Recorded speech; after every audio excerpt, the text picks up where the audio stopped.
Noise warning. Meow. Sorry about that. I don't have a boon arm. I should invest in one. Anyways, hello YouTube. If I reacted to this, it'll be up. If I haven't, wait, no, brain is gone. Forgive me, my brain is not there. If I have not reacted to this, it'll just be up, and you'll be seeing it. And if not, well, oh well. Anyways, this is America's Samurai, the 402nd Infantry, most decorated unit of World War II by the Electrician. So let's just jump into it and hear what the story is, because I don't remember if I've seen it. This is my third attempt in the last year at making this video, but it's one of those ones Dang. that you have to get right. Alright, let's go for it. Today we're talking about America's Samurai, the Nisei, the second-generation Japanese Americans that comprise the 442nd Infantry Regiment and the 100th Infantry Battalion, aka the Purple Heart Battalion. Ladies and gentlemen, in World War II, America did what is, in my opinion, one of the most disgusting things that the American government has ever done. They signed an executive order suspending all of the constitutional rights of Japanese Americans and then forced over 120,000 American citizens into an internment camp for the duration of World War II for no other reason than they had Japanese ancestry. Despite that, the sons of these Japanese Americans not only volunteered to fight for America in World War II, they demanded and petitioned for the opportunity to do so. And not only did they fight, they became one of the most effective and decorated combat units in American history. And we're gonna get into it right after word from our sponsor. This video is brought to you by Sundays. It's food for dogs. Isn't that right, Mushu? I didn't know you had a dog. Okay. Calm down. Anyways, Sundays for Dogs is dog Look at that dog. Human ingredients like Look at that. meat and not ground up cartilage and pig dicks. The food actually, it actually looks like beef jerky. It doesn't smell like a bunch of dehydrated dog food. It's air dried. It's made here in America. Mushu loves it, and it's pretty much the only thing he'll eat now. It's like all the other fancy dog foods with none of the downsides, right? You don't have to open a can every time you go to feed your dog. You don't have to stick this shit inside your refrigerator, and you can get it as a subscription service, so it just keeps showing up to your house, because at least for me, every time I had dog food on my grocery shopping list, I would always forget, then I had to make a trip just for dog food. So it's nice to have it just show up at the house. So if you want to give Sundays a try, I'm gonna have a link in a discount code down below. Let's get back to the video. Alright, our story begins on December 7th, 1941. I was like, I'm kind of hungry for some dog food. I'm like, wait a minute. No, I'm not. Wait, stop. You sold that ad that well. Everybody knows what the attack on Pearl Harbor is, but what almost nobody knows about is the Knee How incident that happened directly after the attack on Pearl Harbor that would change the course of American history. During the second wave of the attack at Pearl Harbor, America was able to get some of their fighter planes up in the air and begin fighting back. Some of these American fighter planes were obviously shooting at the Japanese fighter planes, and one of these Japanese Zeros ends up getting shot in its fuel tank and leaks out a bunch of its fuel. The Imperial Japanese pilot Shigenori Nichikaichi does the only thing he can do in that situation. He makes an emergency landing on what he believes to be a small uninhabited Hawaiian island known as Knee How. However, he was incorrect. The island actually had 135 inhabitants, 133 of which were native Hawaiians, and then there was one Japanese couple, Yoshi and Irene Horata. Now, Knee How is like 140 miles away from Pearl Harbor, so the residents of the island had no idea that Japan was actually attacking America, so when he first made this emergency landing, everybody was happy to help this guy. They thought he was just, a pilot from a friendly country that needed their help. Then, within a couple of hours, word had reached Knee How that America was under attack by the Japanese, at which point the Hawaiians did the appropriate thing. They took him as their prisoner, took away his guns, locked him up, and they were going to hold him for the American government to come and get him. All right, okay. Let me ask you this one time. What master do you serve? What master do I serve? What am I supposed to say, Jesus? But for whatever reason, Yoshi and Irene decided that they were sympathetic towards this Japanese pilot, so much so that they were actually going to help him break out of jail, arm him, and try to help him escape. It's a bold strategy, Cotton. Let's see if it pays off for him. This plan would ultimately be thwarted by the Hawaiians, primarily a man by the name of Ben Kanahele, who was a World War I veteran and rancher. When Ben Kanahele went to stop Shigenori from escaping, Shigenori shot him 3 times, at which point Ben Kanahele proceeds to pick Shigenori up and throw him at a stone wall. His wife then bashes him in the head with a rock, while Ben pulls out his hunting knife and slits his throat. Which, Jesus! enough, is the most Polynesian American shit I have ever heard in my entire life. Homie gets shot 3 times, then proceeds to pick up the armed gunman and throw him at a wall like he's the Incredible Hulk. Ooh, that CG looks rough. that, Yoshi, the Japanese man that was trying to help him escape, would also wind up dead, and his wife Irene would end up being incarcerated for the rest of World War II. So Ben Kanahele saves the day. Hooray, that's good. Bad news, this is a really, really bad look for pretty much all Japanese Americans, right? There was 2 Japanese Americans present, and they elected to side with the Imperial Japanese that were attacking America. And this winds up being one of the main catalysts and excuses for the American government discriminating against American citizens that had Japanese ancestry. By January 1942, the Hawaiian National Guard released all of its soldiers that had Japanese ancestry and basically just kicked them out of the army. Which is kind of a big deal because at this point in time, like 40% of the Hawaiian population actually had Japanese ancestry. Then by February 19th, 1942, FDR would sign Executive Order 9066, which effectively suspended all of the constitutional... I'm not quite familiar who the hell FDR is off the top of my head, though. Forgive me, like I've heard the name thrown around a few times during like history class and war and stuff, like these war videos. Rights of any Japanese American, ordered them to sell their homes, sell their businesses for a much lower value than they were actually worth, and then they were supposed to report to an internment camp for the duration of World War II. With a single pen stroke, 120,000 American citizens lost all of their constitutional rights and went from being a full-fledged American to a prisoner like that. Now, like I already said, I think that is one of the most disgusting things the American government has ever done. However, I do have to get kind of sidetracked because I have a crazy conspiracy theory about this, and it's going to get weird. So I'm going to get real weird with it. Wow, block the wind. I'm going to roast this bone. I think that this inspired Star Wars, and just hear me out. The Jedi and the Sith, you know, the guys with the lightsabers, are clearly inspired by samurai. You know, they have the robes, they have the same garb, they have swords, that's their primary weapon. They're just samurai. That's all it is. You've got... To be fair, yes. If you actually look at the making of Star Wars, they actually, I forget which samurai movie it was, but George Lucas basically frame for frame used it for the saber duel with Vader and Obi-Wan in A New Hope. It more or less was directly based off of this. Sorry, I know useless knowledge, but sometimes it comes in handy. You've got the Jedi, which are the good ones, and then you've got the Sith, which are the bad ones, similar to Japanese people. You've got the Imperial Japanese, which are the bad ones, and then you have the American Japanese, which are the good ones. But then Chancellor Palpatine comes along. He is the leader of the Republic, the president, so to speak. Also worth noting, he's an elderly guy that nobody ever sees standing up. He's always sitting down. I'm too weak. And he issues an order to get rid of all the Jedi. He gets rid of all the good guys, just like that. Okay, I know what you're thinking. Chubby Electron guy's reaching too far. He's lost his mind. Wait. Let's hear him out. Emperor Palpatine got rid of the Jedi. He got rid of the good guys. He executed Order 66. When FDR got rid of all the Japanese Americans, he signed Executive Order 9066. I mean, what the fuck are the odds, right? Those guys are sharp as nails up there. You can't put anything past them. Sorry, I'm getting sidetracked. Anyways, 120,000 American citizens end up getting thrown in concentration camps inside of America.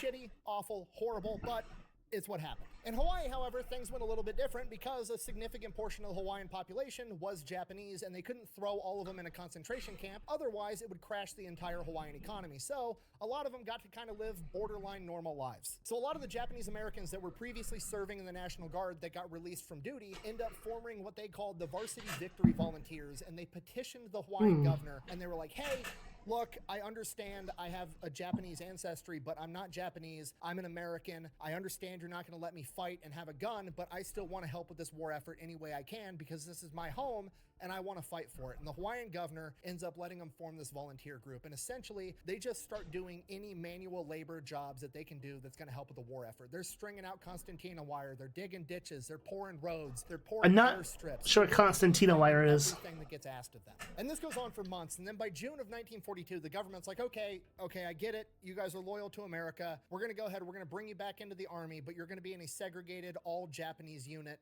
being led by white officers. You're going to be known as the 100th Infantry Battalion. Okay. Every time... So 1,500 of these young... Hold up. Every time the units get, situated in their own units, I'm looking at you, the old bastards, and other units, basically. Every time this happens, some crazy shit's about to go down, and we're about to hear about it. Sorry, Japanese proceed. American men that are second Mr. generation Electron. Americans, also known as Nisei, and they ship them off to Fort McCoy, Wisconsin, which is completely redundant because all of them had already been in the Hawaiian National Guard and they'd already gone through Army basic training, but that's where they send them to go through it again, and they do it. Done, Drill Sergeant? Why did you put that weapon together so quickly, Gump? You tell me to, Drill Sergeant. And while they're that they are 1,000% committed to America, despite the fact that America has given them every reason. What movie was that? And they prove it not with just their general dedication to the task, but while they're actually there, the Army secretly sends in psychologists inside of their command structure to evaluate them, to see if they're lying, to see if they're actually dedicated to America. And all of the psychologists are like, yeah, these guys are 100% legit. They mean it when they say they're here to fight for America. On top of that, they go above and beyond when 5 Nisei end up getting awarded the Soldier's Medal because there was some civilians that went out on a frozen lake and the ice shattered and they were going to drown, and these young Nisei went out and saved these civilians. In addition to that, 26 of them volunteered to go be bait for attack dogs when America was trying to train dogs to be able to sniff out Japanese people for the Pacific Theater. They were literally doing anything and everything that was asked of them, regardless of how shitty of a job it was. And somewhere along the way, it becomes clear to the chain of command, like, okay, these guys are legit. We're going to give them guns and we're going to send them off into combat, but we're going to make sure that we send them off into the European theater. We're not going to send them into the Japanese theater for a multitude of reasons. One, if they get caught as Japanese Americans fighting against Japan, the Japanese are going to absolutely torture them to death and it's going to be horrible. So A, we're going to protect them in that fashion, but B, we also don't want Japanese Americans really participating in the Pacific theater in a combat role, because if the American soldiers that aren't Japanese get accustomed to seeing Japanese guys in an American uniform, eventually the Japanese could figure out like, hey, we're going to start taking uniforms off of dead GIs, we're going to dress up as Americans, infiltrate their ranks, and then wreak havoc behind friendly lines. Just be honest right now. How I mean, confident are we that we're going to be able to know who's who, right? Like, there's no I mean, Spider-Man meme. fair. So at this point, they send him off to Camp Shelby, Mississippi for advanced infantry training, and then FDR announces that he's going to form an even larger all-Japanese Nisei regiment, the 442nd. Now, the American government is hoping to get 4,500 volunteers to be in the 442nd Infantry Regiment, which is kind of a big ask from a community of people that you've just taken all of their civil rights away and then thrown them in a prison. And not only do they end up getting 4,500 volunteers, they get over 10,000, which is absolutely insane, because I'm going to tell you right now, if you incarcerated my entire family for no other reason than the color of their skin and then asked me to go fight in a world war for you, I would probably tell you to go fuck yourself. So, all 10,000 of these dudes are far bigger men than me. Speaking of bigger men than me, one of the volunteers is a young man by the name of Daniel Inouye, who is currently in med school trying to be a doctor. When Pearl Harbor happened, he went to the nearest Blue Cross aid station and started working around the clock treating the wounded. And he's been volunteering at aid stations and hospitals for months while also going to med school ever since Pearl Harbor happened. So when he goes to the draft board tells him, like, no, you're too valuable where you're at. You're going to go off and become a doctor. On top of that, you're already doing a bunch of work for us stateside. We don't want to send you off to combat. So he's like, okay, I'll be right back. He leaves, drops out of med school, calls the hospital, he's not coming back to help anymore, and then goes back to the draft board and is like, I just quit my job and I dropped out of med school. Fucking send me. So they end up sending him, and he ships off with the rest of the 442nd Infantry Regiment for basic training 2 days later. That's something. The 442nd ship off to get their training started. The 100th Infantry Battalion is finishing up their advanced training at Camp Shelby, Mississippi. They are then sent off to North Africa, and they... So, the training camp in Fallout wasn't complete BS how it was set up? Huh. Just learned something. Get there in September of 1943. So they land in Oran, which is a major port city in Algeria, and from there they get attached to the 34th Infantry Division, aka the Red Bulls, in particular the 133rd Infantry Regiment, aka the Iron Men, which... Hold up. Is this where the whole Red Bull gives you wings come from? Because it's not the kind of wings you want. Part, that's my old unit. Not so cool part. The commander is kind of a dickhead because when he has his greeting speech to the 100th Infantry Battalion, he openly refers to them as the guinea pigs from Pearl Harbor. And not that I'm trying to defend Commander Mark Clark for calling them guinea pigs. I'm absolutely not. But to put it into a little bit of context, a lot of people have a lot of doubts that the Nisei soldiers are going to be effective on the battlefield, okay? The average Nisei soldier soldier at this point in time was between 5'4" and 5'6" and weighed somewhere between 120 and 140 pounds. And they just got attached to the 34th Infantry Division, which is based out of the Midwest. Okay, the 34th Infantry Division, by and large today, but especially back then, was almost nothing but 185-pound corn-fed white boys with machine guns that grew up on a farm. So they're looking at these dudes with a smaller stature like, what do you guys really think you're going to do on this battlefield? Why are you even here? Look at that.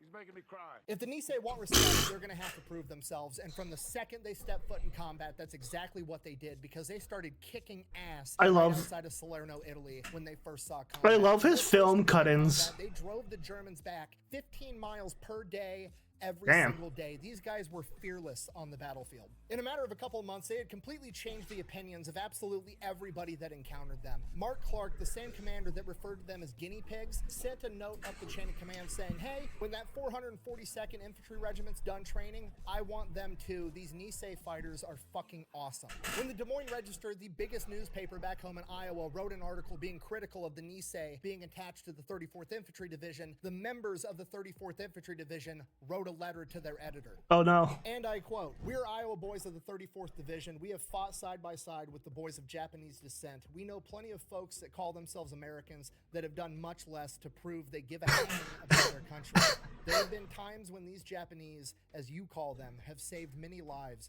only because they have proven themselves better Americans than some that were not of Japanese descent." Damn. So not only are the 100th Infantry beating the Nazis, they are also winning over hearts and minds left and right, and they're just getting warmed up. All right, by January of 1944, the 100th and the rest of the Allied forces have advanced through North Africa, and they have come up to the German Gustav Line. The Gustav Line is effectively the line in the sand that Germany has drawn, where they are not going to let the Allied forces advance past this point. It is heavily fortified, they have the high ground, they have all the advantages, and they are going to fight tooth and nail to not let Allied forces... Does Gustav mean something? Because the other Gustav I know of is Gustav Dora, which was the railway cannon that was... the Germans used, if I recall, the shell the French? Or was it the English? I can't remember. They were able to shell for like 7 miles or something crazy like that. Like, they had some crazy range of it, but the cannon itself, if I recall, needed a reborn, like a new cannon barrel reborning, whatever, like every so many shots, because it was such a huge cannon.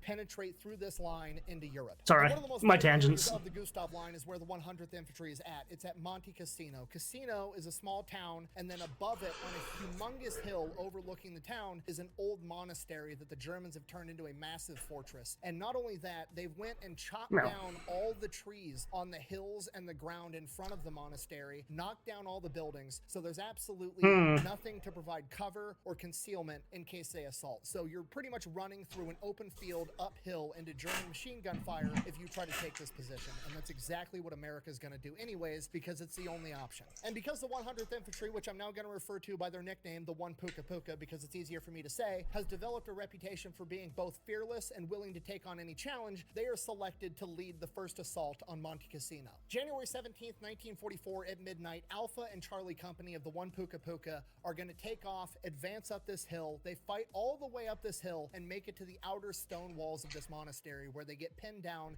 and they continue to fight all night long. They're taking heavy casualties, they're running out of ammunition, it is straight up not a good time, they need more ammo. But now it's broad daylight out, so they're gonna have to send in reinforcements. So they send in Bravo Company of the One Puka Puka, but if they go out in broad daylight up this hill with no cover, they're gonna get absolutely mowed down, so they drop a bunch of smoke. Bravo Company starts advancing through the smoke, and then the wind shifts and blows all the smoke away, and they get just utterly destroyed. Of the 187 men, 14 of them end up making it to the wall. After taking that many casualties and running out of ammunition and having fought all night already, they are finally ordered to withdraw. A couple of weeks later, the Allied forces launch another major attack on Monte Cassino and the Gustav Line. This time, the One Puka Puka is ordered to take Castle Hill, a neighboring hill to the monastery that's of vital importance to be able to cut off support. The Nisei actually managed to fight their way up the hill and take the top of the hill, and they managed to hold it for 4 straight days, fighting their asses off, but then eventually the flanks of the 34th Infantry end up collapsing, and they're about to get completely surrounded and stuck on top of this hill, at which point they are ordered to withdraw again. By this point, the 100th Infantry Battalion has lost 50% of their men, and they are ordered to the rear where they can recuperate and pick up reinforcements to replenish their ranks. People start referring to them as the Purple Heart Battalion and the Little Men of Iron, a play on the 133rd Infantry Regiment's Iron Men nickname. After a brief recuperation, they are then sent to a different spot on the Gustav Line near Anzio, and this spot of the line is essentially World War I-esque warfare. Each team has their trench, and there's just no man's land in between. For 2 months straight, all they do is sit inside their trenches and their foxholes. They fight all night and they sleep all day. The one Puka Puka starts referring to it as Dracula days. They sleep during the day, they draw blood at night. While the one Puka Puka is there is a third major attack on Monte Cassino by other Allied forces that also fails. At this point, the chain of command's getting restless, they're pissed, they need to break through the German Gustav Line, and eventually they come to the conclusion, fuck it, we're just gonna pick a point where we're gonna attack, and we're gonna hit that singular point along the line with absolutely everything we've got. The problem is, the Germans have massive tank units in the area too, and they need to know where those tank units are, because if they decide to attack at a singular point, and that's the point where there's a bunch of German tanks, it's not gonna go that great for the Allied forces. So they need to figure this out. Otherwise, some movies. It's gonna be a humongous gamble. At this point, a member of the one Puka Puka steps forward and goes to the chain of command because he's got an idea, and that man is Lieutenant Young Oak Kim. And Young What's Oak the Kim idea? is already a complete badass. He's already earned a Silver Star and a Purple Heart, and he's coming to the chain of command with this crazy idea. But what's most interesting about Young Oak Kim is he's one of the very few people in the one Puka Puka that's not Japanese. And that's because he's an officer, and typically the officers were white men, but in Young Oak Kim's case, he was Korean. Now, as I'm sure you can imagine, the racial tensions between Japanese people and Koreans during World War II was pretty high, considering the Japanese had invaded Korea and were committing atrocities there. Because of this, prior to deploying with the one Puka Puka, the chain of command pulled Young Oak Kim aside, and they were like, hey, we understand that Japan is invading Korea, there's racial tensions between Japanese and Korean people. If you want, we can give you different orders and have you attached to a different unit, to which Young Oak Kim replied, and I quote, "There are no Japanese nor Koreans here. We're Americans, and we're fighting for the same cause." So Young Oak Kim is just a complete badass, and he goes to the chain of command, and he's like, look, you need somebody to go behind enemy lines and figure out where these tank units are. Here's my plan. You guys keep attacking at night with these major formations. It's obvious. They know we're coming at night. Why don't you send me and one other guy behind enemy lines in broad daylight? I will sneak back there. I will capture a German soldier, drag him back. We can interrogate him and figure out where these tank units are, and then we'll know where to attack.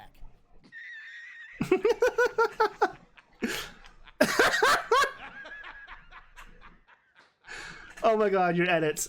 Okay, now right out of the gate, that's kind of a stupid idea, right? You're really going to go behind no man's land, capture an enemy soldier, drag him back without getting caught and killed? But the Allied forces are desperate, so they're like, you know what? It might work, and if it works, it's not that stupid. They give him the green light, and he sets off to do it. May 16th, Lieutenant Kim and TSA Irving Akahoshi crawl through no man's land through an open wheat field in broad daylight, crawl all the way behind enemy lines, where they find a German unit that had been up all night manning their machine guns. They then stalk them further behind enemy lines and watch them as they eat dinner, breakfast, whatever they're eating at this point in time.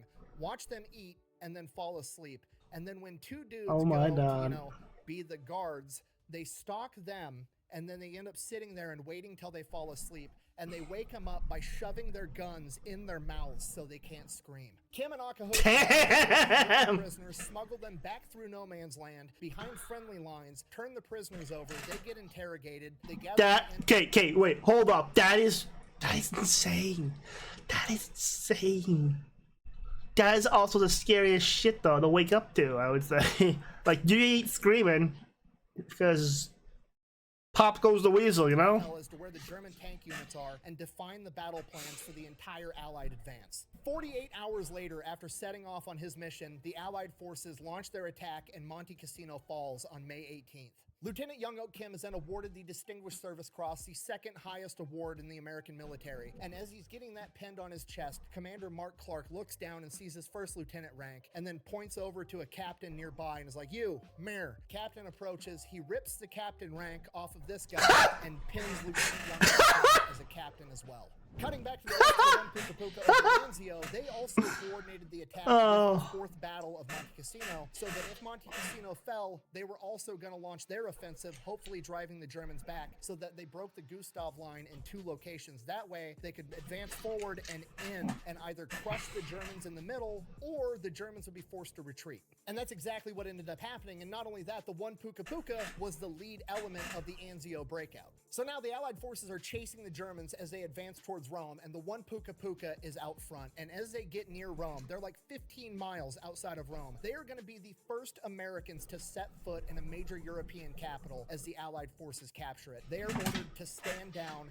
as they peel off the side of the road and just kind of hang out in the ditch, and they don't know what's going on. And then other American units start catching up, and then they keep marching, and they keep marching into Rome. And now the one Puka Puka is not the first into Rome, and it dawns on them, they pulled us off to the side because they didn't want a bunch of Japanese dudes being the first Americans to capture a major European capital. They never even got to set foot in Rome. They were ordered to go link up with the new Nisei unit, the 442nd Infantry Regiment, and they would be absorbed into that unit now instead. From here, the one Puka Puka still kind of retained its identity as the 100th Infantry Battalion, but they are just now one of 3 battalions inside of the 442nd Infantry Regiment. And their new unit slogan is one of the best and most famous slogans in military history: "Go for broke," which is a Hawaiian slang term that basically means I'm going all in. I'm pushing all my chips into the table, because that's exactly how these guys felt. They're all in this shitty situation where their former homeland is attacking them and their new home seemingly doesn't want them. So they're picking their side and they're going all in. From here, the 442nd is ordered to head north and take over a town called Suvareto. And this is going to be the first major military operation that they get to conduct by themselves. This is the ultimate point that they get to prove themselves, where they can say, we did that alone and nobody else helped. And they do it with surgical precision. They end up taking the 2nd and 3rd battalions of the 442nd Infantry Regiment, and they attack the front of the town, and then they send the 1st Battalion, the one Puka Puka, around the backside to flank their retreat. Now, 2nd and 3rd Battalion, this is the first time they've seen combat. These guys are green. They just got out of training. So the Germans actually end up launching a semi-successful counterattack, but the one Puka Puka, 1st Battalion, sees it happening, and they instantly, without orders, adjust, go through, and they flank the Germans from the side, completely crushing them and taking over the entire town. From here, the 34th Infantry Division continues to advance deeper into Europe, and the 442nd alongside them is credited with over 1,100 confirmed kills and capturing 3... I just realized this shirt says unhealth care. I thought it said unhealth cake. I mean, cake's not healthy for you either, so I'm not, yeah. German prisoners of war. They then come up on another German defensive line where the Germans have dug themselves in, called Hill 40, which they end up nicknaming Little Casino because of how hard the Germans resisted, and the town of Castanella. 442nd leads the assault on Little Casino because, like it or not, they are now pretty much America's premier fighting force when the situation is running uphill into enemy gunfire and winning anyways. They battle the Germans for 3 days straight and end up taking Hill 140, aka Little Casino, which is ironic because their entire motto is about gambling big and going for broke, and every single time they manage to win. Oh no! I'm ruined!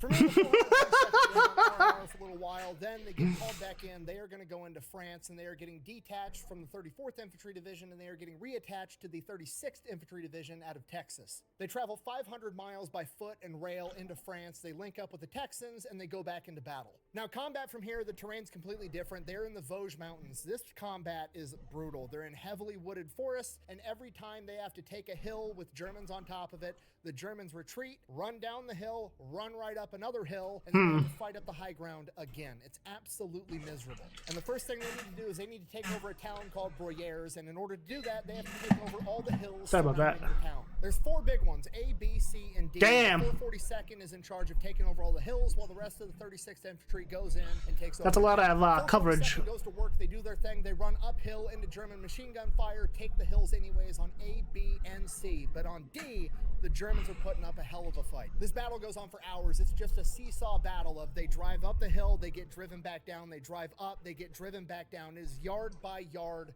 brutal combat. They're taking heavy casualties. There's finally a lull in the battle. There's not a wave going up. And normally, all the combat they've been experienced to at this time, the Germans have been pretty respectful of the rules of war, right? When you're not launching an attack, you send out the medics go out there, they pick up the casualties, they pick up the dead, they bring them back, they get everybody taken care of. You extend the enemy the same courtesy. That's usually how it's gone at this point. But now, the Germans are getting desperate because D-Day has already happened. Shit is hitting the fan, and they are no longer playing by the rules. The 442nd doesn't know that, so they send the medics out. The medics go, they lay out the litter, they grab a guy that's been shot, still alive, probably gonna survive. His name's Abe Ohama. They get him on the litter, and they start carrying him back, and then the Germans open up on the medics and the wounded with machine gun fire. Abe Ohama, while he was on the litter, was struck again and immediately killed. Seeing this, the rest of the 442nd, unprompted, without orders, pissed off, gets on their feet and charges the hill while screaming, takes the entire hill, killing 50 Germans and capturing you just POWs. The 442nd has just conducted what is very reminiscent of a Japanese bonsai charge,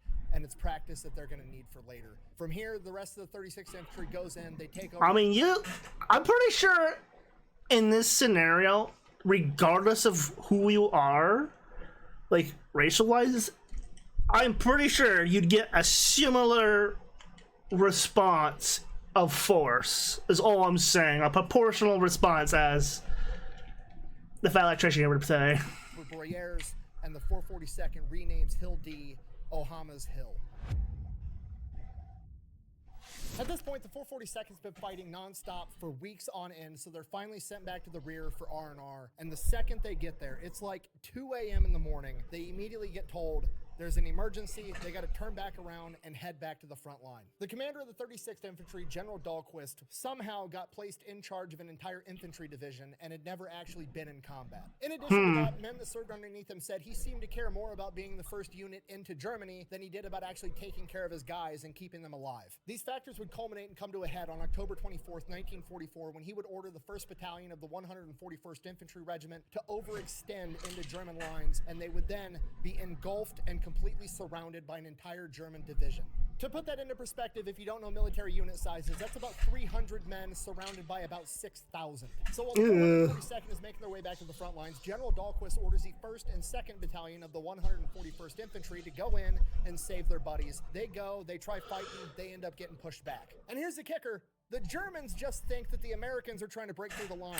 They don't know that the Americans are freaking out because there's an entire battalion surrounded. They have no idea that 1st Battalion is up above them on a ridge. But from the American perspective, they think obviously the Germans know that, so they're like, oh shit, we can't punch through the line to go save them.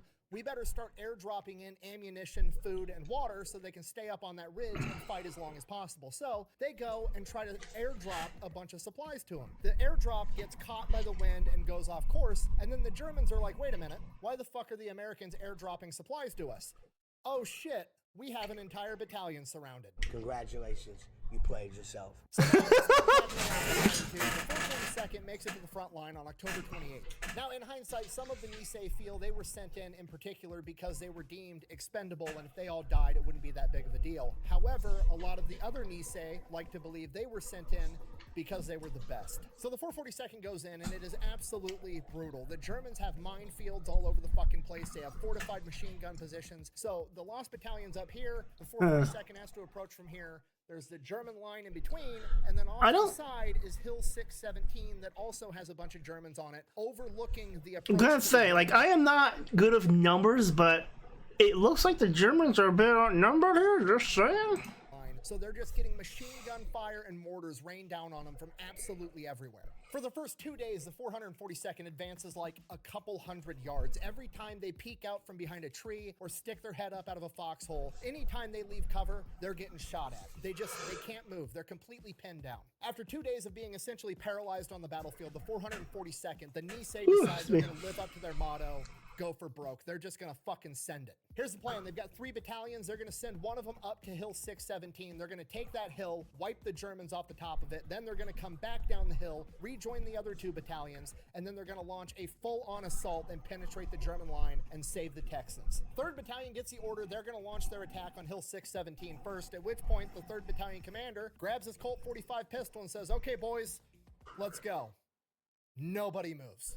Nobody wants to get out of their foxhole or poke their head out from behind their tree. If they get up, they're gonna get shot. This is absolutely crazy. After that, a couple of moments go by, probably the longest couple of moments in human history. It's just dead quiet. Nobody wants to move. And eventually, Second Lieutenant Edward Davis, the last officer in his company, stands up and gets on his feet as all the other Nisei are looking at him like he's crazy. And he turns to his highest ranking NCO, Sergeant Kohashi, and asks him, doesn't order him, he asks him, will you go with me? Sergeant Kohashi leaps up onto his feet, screams a battle cry, and starts running up the hill. And all of the other Nisei do the exact same thing as they have a full frontal assault up this hill. Some of the men even sarcastically screamed "Banzai," both making fun of the Japanese that do this and making fun of the situation as a whole, literally being a smartass in the face of death. They take heavy casualties, but within an hour, they've cleared all the Germans off the top of Hill 617. They then split up that battalion and send some of the companies back down to rejoin the other two battalions as they begin their assault towards the German line. And those companies that come down from the hill bring the same energy with them, and they launch another banzai charge straight at the German line. Worth noting, one of the men that was in this charge was Daniel Inouye. Remember the kid we talked about earlier that dropped out of med school to go be part of the 442nd? He is in this charge going in to rescue the lost battalion, and as he's charging towards the German line, he gets shot in the chest. But he carries $2 silver in his front breast pocket for good luck, and they literally deflect the bullet and save his life. The 442nd then proceeds to fight and break through the German line, and what happens next is probably... The amount of times people have been shot in these wars, and either by some weird chance they should have been gone, but something on their person has kept them going. It's just like, it's wild. Like, one of the coolest moments in human history. Cutting back to the Lost Battalion, they've been surrounded and fighting for their lives. it's not something I really could describe because I've never been in a situation, clearly.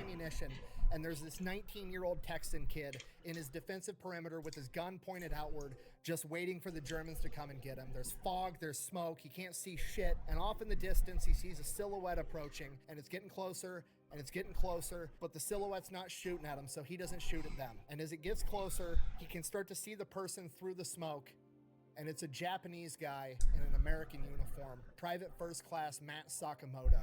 And as he gets closer, he stops, and Matt Sakamoto and this young Texan kid are looking at each other, and this Texas kid's lip starts quivering and he starts tearing up. He's just had his life saved by this Nisei soldier. And then Matt Sakamoto, in the coolest thing ever, just reaches in his pocket and pulls out a package of Lucky Strike cigarettes, one for himself, and goes, "You want to smoke?"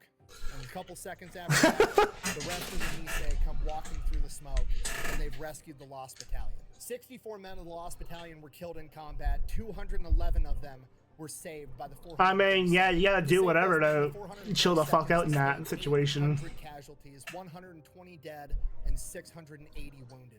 And it is at this point that a rational person that's maybe never served in the military would ask, is that even worth it? Should they have went in there to rescue them if it costs that much? And the answer is unequivocally yes. And it's not because the Nisei were expendable or that they were worth less than the Texans. It's because nobody's expendable. When you join the United States Army, when you become a soldier, they make you say the Soldier's Creed over and over and over again ad nauseum. And in the Soldier's Creed, it says, "I will always place the mission first. I will never accept defeat. I will never quit. I will never leave a fallen comrade." And those aren't just words that they make you say because they sound good. No, it's a promise to the person to the left and the right of you that no matter how bad shit gets, we're gonna come to get you because you're one of us. You're not just some number on a spreadsheet that we can plug into a mathematical calculation and determine if you're worth saving or not. No, you're an American soldier and we're coming to fucking get you.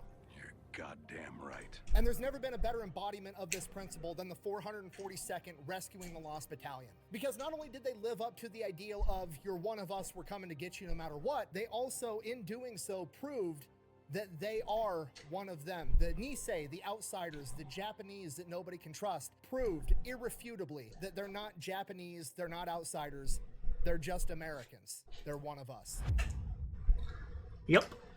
Okay, now, Now, finally, now after what? getting pulled off of R&R almost immediately to go save the day and rescue the lost battalion, they are then finally sent to southern France where they can actually have some R&R. And from November till March, they're on a security detail that's relatively low impact. They get to rest, recuperate, they get their ranks replenished, and this is referred to as the Champagne Campaign. Then in April of 1945, the Allied forces finally make it to the German Gothic Line, their last-ditch effort of defenses inside of Italy. It is heavily fortified, and like everything else the Germans made, it's believed to be impenetrable. That's actually hilarious. So, the Allied forces called up the A-Team. They bring in the 442nd. Nothing has fucking stopped these guys yet. This probably isn't going to stop them either. And because they're the best guys, they're going to get the toughest mission. They are assigned to attack one of the mountain strong points of the entire Gothic line. Literally, the most impenetrable part, that's where the 442nd is going to attack. Now, the reason the chain of command did this is they wanted to use the 442nd as a diversionary attack, right? They're going to have the 442nd attack this super strong point. That way, the Germans are going to send all of their reinforcement troops to this strong point to hold that point, right? And then, once all the reserve troops are there fighting the 442nd, because these guys aren't going to give up, and hell, they might win anyways, they're going to be able to attack a weaker part in the Gothic line and punch through. However, nobody told the 442nd that, so the 442nd treats it not as a diversionary attack, but as a main attack, and they punch through the strongest point of this reinforcements in a single day.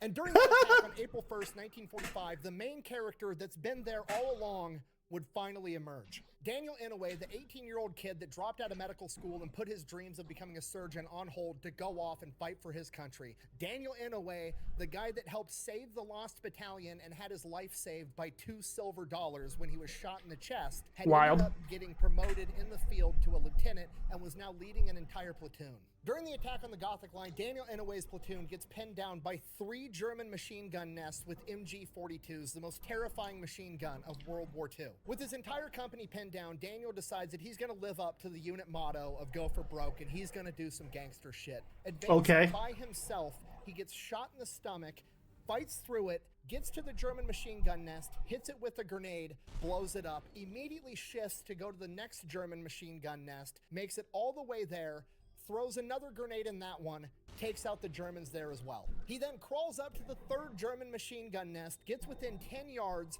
grabs his grenade, pulls the pin. He's just holding down the spoon, winds back to throw it, and the German inside the nest shoots him with an anti-personnel grenade that hits him directly in the elbow. He was so close that the grenade didn't have time to arm itself, and it is just the blunt force trauma of a massive grenade flying at him that severs the majority of his arm. His men immediately leap up to help him, but he screams at them to stay under cover because he's worried that that arm that he's not in control of anymore is going to relax and let go of the spoon on that grenade and kill him and even more of his men, so he orders them to stay back. In his own words, and I quote, "I looked at my right hand and it was gone. The grenade was still there, clenched in a fist that suddenly wasn't a part of me anymore. I pried it out with my left hand and threw it." Jesus fucking Christ. Daniel Inouye has just taken out a 3rd German machine gun nest, both left-handed and single-handedly. Literally.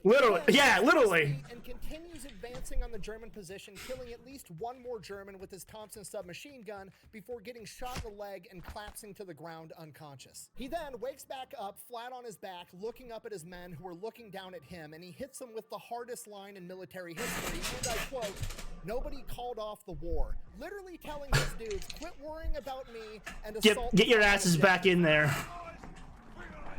And as if that wasn't gangster enough, Daniel Inouye is then rushed to the rear where he receives emergency medical treatment and has to get his arm amputated in the field completely sober. He had already received too much morphine in the field. They couldn't give him any more without killing him, and they don't have anesthesia on the front lines in World War II, so they just had to cut it off while he was awake. Inouye's men and the rest of the 442nd go on a German ass-kicking extravaganza. Over the course of the next week, they liberate like 5 towns, a concentration camp, they secure key roads, they cut off German supply lines, they're forcing German...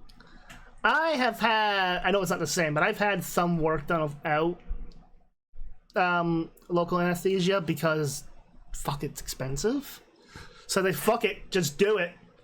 And they did. It was like, oh my god, does that shit fucking hurt. to surrender left and right, the 442nd is advancing so fast that American supply lines can't even keep up, and they're forced to operate on whatever they confiscate from the Germans that they kill or surrender to them. Then on May 2nd, 1945, the German That's just work. That's not Italy losing an arm. surrender. Like, 5 ooh. days after that, May 7th, 1945, all of Germany surrenders, and World War II for the 442nd is over. When all was said and done, approximately 18,000 men fought in the 442nd Infantry Regiment. And those 18,000 men were awarded more than 18,000 medals, making them the most decorated unit in U.S. military history for their size and tenure. A few of those medals include 8 Presidential Unit Citations, which is like the Medal of Honor for a military unit, and they earned 5 of them in a single month. 21 Medals of Honor, 29 Distinguished Service Crosses, Wow. somewhere between 360 Holy and crap. 600 Silver Stars, 4,000 Bronze Stars, and 9,486 Gee, Purple Hearts. And that is the story of the Nisei, the Americans that made up the 442nd Infantry Regiment that had They really were the every most excuse in the decorated. world to hate America and chose to love and fight for it anyways. Thank you for watching. Best way to support the channel is go buy some merch over at thefatelectrician.com. Quack bang out. You fought not only the enemy, but you fought prejudice, and you've won. Truman, that's what it was. Keep up that fight, and we'll continue to win. To make this great republic stand for just what its Constitution says it stands for: the welfare of all the people, all the time. Okay, like, I'm not the most patriotic person, but like, when you see stuff like this, it makes me wish the world would still, like, more for the country in a way, and their fellow person in a way. Like, I don't know, there's so much crap and negativity in the world, and I love how the Fat Electrician here just brings history to light, brings us new stories of not characters, but people and scenarios that I've never got a chance to learn about in school and whatnot, because my teacher said we could do like a whole, my teacher always said, for a history teacher, I forget what it was exactly, but it was like we could do a whole course, a whole year course just on this battle alone kind of thing, covering like a specific battle just to get all the details out. Like in like a fifth, because like what, classes in high school, I think were like what, 20 minutes a day or something like that? I don't know. Maybe 15 minutes a day, but they're like, yeah, it makes sense. Like, for how much stuff that's going on in this, and the Fat Electrician here is not even covering, like, every specific detail. He's condensing it into a nice consumable form, and I love it. Great guy for this. As always, though, the original link would be down below, so give him a like or a follow, whatever, and we will see you on the next one. So, bye!